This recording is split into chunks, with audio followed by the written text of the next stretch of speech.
Assalamualaikum warahmatullahi ta'ala wabarakatuh.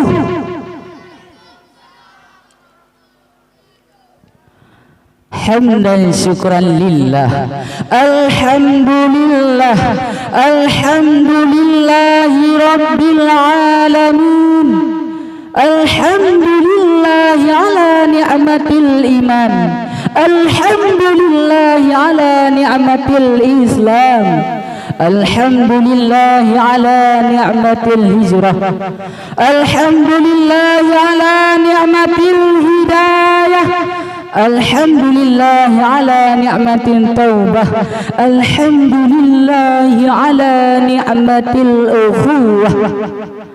Wassalatu wassalamu ala asyrafil anbiya'i wal mursalin wa ala alihi wa sahbihi ajma'in, amma ba'd.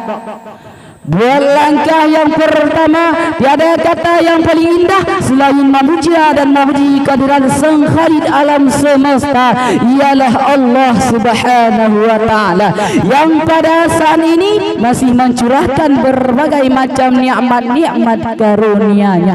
Alhamdulillah, yang mana oleh Allah yang telah menciptakan bumi Aceh Darussalam, yaitu bumi yang kaya besar, makmur serta indah, laksana lempengan-lempengan syurga yang jatuh di permukaan bumi, baldatan thayyibah wa rabbuhu ghafur. Allah menciptakan langit, alhamdulillah. Allah menciptakan bumi, alhamdulillah. Yang mana oleh Allah yang telah memberi kita beribu-ribu nikmat. Seandainya air laut kita jadikan sebagai tinta, pepohonan kita jadikan sebagai pena, sungguh tak sanggup untuk kita tulis nikmat Allah Subhanahu wa taala. Salah satunya nikmat Allah yang paling besar ialah nikmat iman dan nikmat Islam. Karena hadirin, tanpa dua nikmat tersebut maka kita tidak bisa bernaung atau berkumpul seperti malam yang berbahagia ini. Selawat bermahkotakan salam tak lupa juga kita hadiahkan kepada seorang pemuda pejuang agama Allah. Beliau rela mengorbankan harta dan benda, beliau rela mengorbankan nyawa, walaupun padanya banyak tumpahan darah, demi merebut satu bendera di kalangan kaum kafir laknatillah, yaitu bendera yang berlambang la ilaha illallah Muhammadur Rasulullah, yaitu pemuda padang pasir, pemimpin padang Sahara yang bertitul Habibullah, yang berpangkat Rasulullah, yang dulunya diusir-usir sekarang diceri bagaikan permata. Siapakah beliau? Beliau adalah baginda Nabi besar Muhammad sallallahu alaihi wasallam. Dengan berkat beliaulah Islam sudah penjuru pelosok dunia, sehingga kita bisa membedakan yang hak dan yang batil. Kata-kata takzim wal ikraman kami kepada Al-Mukarram Ayahanda Abu Umi ma'a keluarga beliau yang mulia, kepada dewan-dewan guru yang masih bernaung di dayah Bustanul Huda tercinta ini, yang saya hormati, kepada hadirin kaum muslimin yang akan dirindukan akan hembusan angin syurga. Hadirin, perhormatan saya yang teristimewa ialah kepada Dewan Hakim yang arif lagi bijaksana, yang akan menilai kami dengan seadil-adilnya, tidak berpihak satu sama lain. Hadirin yang dirindukan syurga, Dewan Hakim yang mulia, era globalisasi yang ditandai dengan era perubahan, kemajuan maupun persaingan telah menghantarkan manusia manusia untuk bersaing di alam arena peningkatan kualitas dan kualitas. Namun sangat dia sayangkan kebanyakan manusia, khususnya pemuda yang terlibat dalam persaingan yang tidak berpedoman dengan kitab suci yang telah memuat berbagai strategi pemenangan baik dari aspek pendidikan, ideologi sosial, politik, ekonomi dan sebagainya, sehingga mereka berani membohongi diri demi mendapatkan prestasi.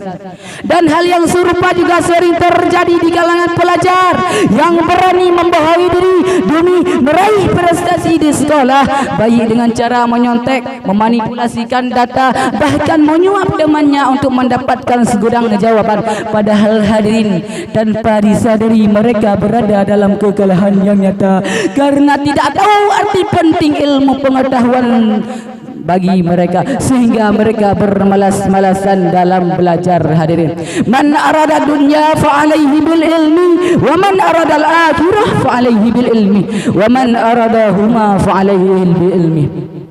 Oleh sebab itu hadirin, sebagai generasi penerus bangsa, bangkitlah jiwa kita, bangkitlah jiwa saya untuk mencari solusi melalui syarah singkat saya yang bertema ataupun judul Pemuda Sejati Berbekal Ilmu.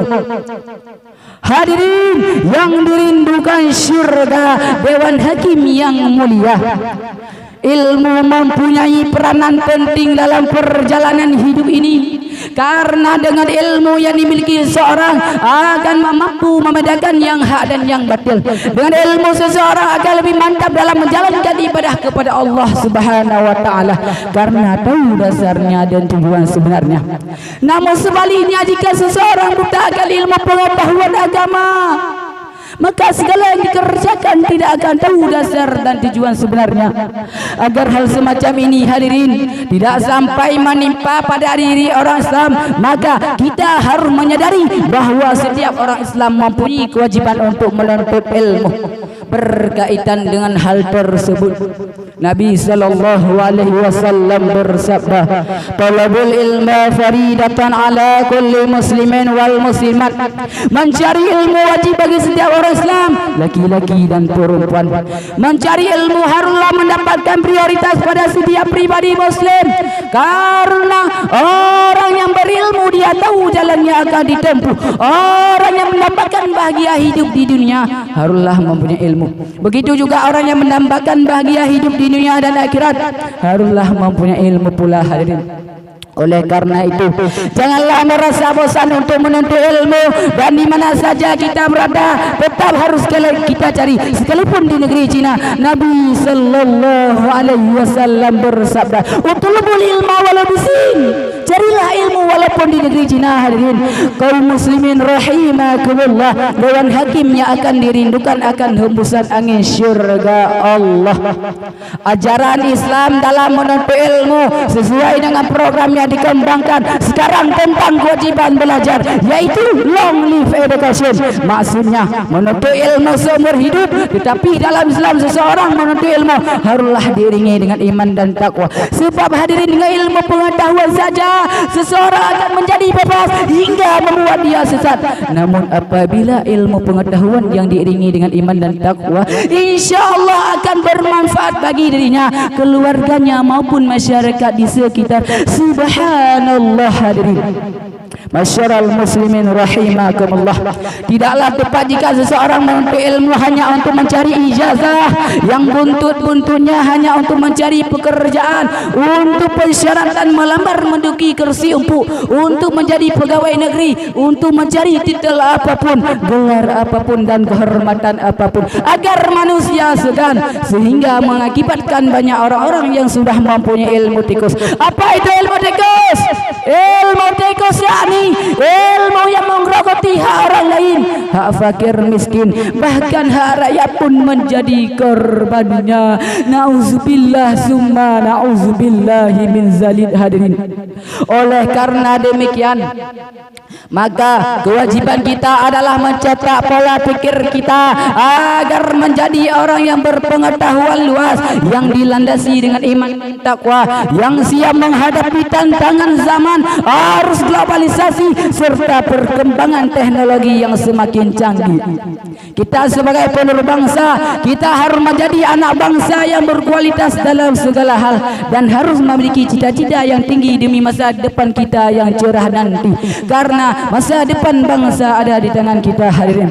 Masyarul muslimin rahimakumullah, Dewan Hakim yang dirindukan syurga Allah.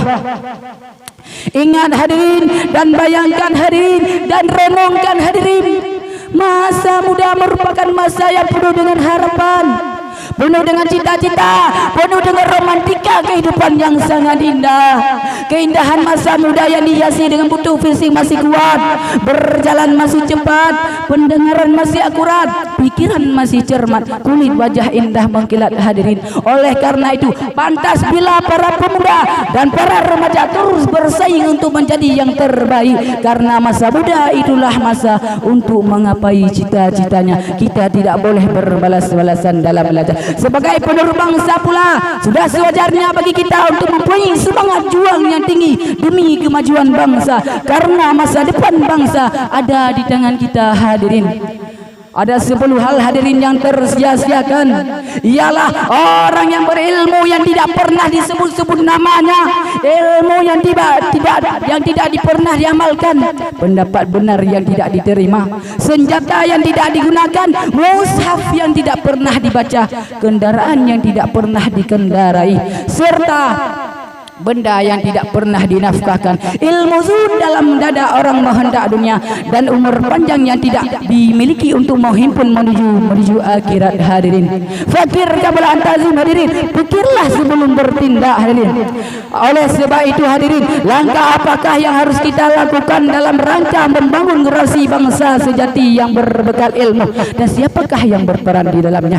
Yang pertama, hadirin, persiapkanlah diri kita mulai dari sekarang. Mari tingkat proses belajar kita bertanggung jawab, optimis, jujur, sungguh-sungguh dalam belajar, serta jangan lupa berdoa kepada Allah Subhanahu wa taala, karena berdoa sangat membantu kita dalam sebuah kesuksesan. Yang kedua, hadirin, yang dirindukan syurga, Dewan Hakim yang ditunggu-tungguin bidadari di alam syurga Allah. Amin ya rabbal alamin. Para orang tua, guru dan pendidik hendaknya memberikan bekal ilmu dan akhlak yang cukup bagi anak-anak. Akhlak dan ibu, karena dengan ilmu yang dimiliki mereka akan menjadi generasi yang al-qawi, yang kuat, bukan generasi yang al-daif ataupun generasi yang lemah, hadirin. Yang ketiga, hadirin, remaja dan pemuda selaku generasi penerus bangsa agar memiliki etikat yang baik untuk dididik dan dibina, karena orang Inggris mengatakan doyung today is later tomorrow. Pemuda hari ini adalah jago-jagonya pemimpin yang akan datang. Yang keempat, hadirin, knowledge is power. Ilmu pengetahuan adalah kekuatan. Dengan kekuatan itu kita dapat menguasai dunia. Lihatlah negara-negara yang telah memiliki teknologi yang tinggi seperti Amerika, Jepang, Jerman dan lain-lain. Dengan sebab mereka menguasai ilmu dan teknologi, mereka dapat menguasai dunia, hadirin. Hadirin, menurut ayat di atas menerangkan, barang siapa yang ingin bahagia hidup di dunia, maka harus dengan ilmu, dan barang siapa yang ingin bahagia di akhirat, maka harus dengan ilmu, hadirin. Dan barang siapa yang ingin bahagia di dunia dan di akhirat, maka hadirin dengan ilmu. Hanya sekian, hadirin, yang dapat saya sampaikan. Adapun kesimpulan atau intisari yang dapat kita fahami apabila kita giat belajar, rajin berusaha, gemar beramal, artinya menuju masa depan yang cerah menjanjikan. Namun jika remaja dan pemuda malas belajar, enggan berusaha dan tidak mau beramal, artinya menuju masa depan yang suram dan mengenaskan. Sebab insan yang pemalas tidak akan merasakan manisnya madu, melainkan akan tenggelam dalam pahitnya empedu. No again you have the pain. Tiada kebahagiaan tanpa lemah derita, tiada perjuangan tanpa pengorbanan, hadirin. Hadirin, sediakanlah waktu untuk bertobat, karena itu sumber hikmah. Sediakanlah waktu untuk berpikir, karena itu kunci kesuksesan. Sediakanlah waktu untuk mengaji, karena itu dapat menenangkan jiwa. Sediakanlah waktu untuk kegembiraan, karena itu mudah selalu. Hadirin, sediakanlah waktu untuk beriman, karena itu adalah induk saling dari segala ketentraman jiwa kita. Jika semua ikhtiar ini sudah kita lakukan, mudah-mudahan remaja dan pemuda kita mampu bersaing dalam belajar, memperoleh prestasi, menjadi tumpuan harapan dan cita-cita bagi bangsa kita. Semoga kita menjadi orang-orang sukses di masa depan. Amin ya rabbal alamin. Hadirin, kita sebagai santri anak rantauan tidak boleh bermalas-malasan dalam belajar, karena anak rantauan pantang pulang sebelum sukses, pergi karena cita-cita, bertahan demi keluarga. Anak rantauan dilarang galau. Hadirin, 7 kali 7 sama dengan 49. Setuju tidak setuju, yang penting penampilan. Hadirin, hanya sekian yang dapat saya sampaikan. Adapun kesilapan atau kekurangan, mohon maaf. Uzur maqala wa tanzur mangqala. Hadanallahu wa yakum ajmain. Ini talam bukan sembarangan talam. Ini talam bukan dari Pak Saleh. Ini salam bukan sembarangan salam. Ini salam dari anggota kabilah Malikus Saleh. Wassalamualaikum warahmatullahi taala wabarakatuh.